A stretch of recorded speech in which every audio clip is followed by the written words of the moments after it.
Dans la vie, il y a des mots qu'on n'utilise jamais. Mais aujourd'hui, on va t'en partager 10 qu'on va te définir à toute allure.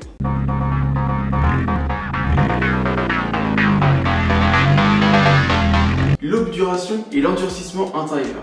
Le fait de dessécher son cœur, de devenir insensible, intraitable, sourd à l'appel du prochain. Par exemple, les fonctions d'un avocat engendrent son obturation. Ce qui est apocryphe, en dehors d'un texte ou d'un document, est inauthentique, douteux, attribué un tort à un auteur ou relatant une histoire dont l'authenticité n'a pas été validée par une autorité. Par exemple, un document falsifié est apocryphe. Ce qui est dirimant empêche sans aucun recours. Un obstacle dirimant est prohibitif. La mauvaise conduite d'un détenu est un obstacle dirimant à sa libération.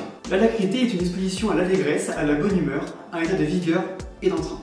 Par exemple, pendant un mariage, les mariés sont pleins d'alacrité, en font normalement. Ce qui est nidoreux a un goût d'œuf pourri, une odeur d'œuf pourri, d'œuf mollet ou de brûlé. On peut dire par exemple, oh là là, le soufre, c'est nidoreux. La sérendipité est un concept qui désigne l'être humain à pouvoir faire des trouvailles heureuses, sans avoir planifié auparavant sa découverte. La sérendipité, c'est trouver ce que l'on ne cherche pas. Ce concept permet de parler de l'existence de découvertes non anticipées. Par exemple, on peut dire « J'ai trouvé un trésor sur la plage en creusant ». Quelle sérendipité! Être obséquieux, c'est être poli à l'excès, marquer trop d'égards, porter trop d'attention, se montrer servile, à tel point que l'on soupçonne l'hypocrisie de cette attitude. Par exemple, un lèche-bot est obséquieux. Ce qui est pépiteux monte à la tête, est enivrant, trouve l'essence et conduit vers une certaine langueur. Par exemple, on peut parler d'un alcool capiteux. Ce qui est infrangible est incassable, indestructible, impérissable et par extension solide. Par exemple, est infangible. Une exhalaison est une odeur, un gaz, une vapeur, un effluve qui émane d'un corps qui se dégage d'un lieu. Par exemple,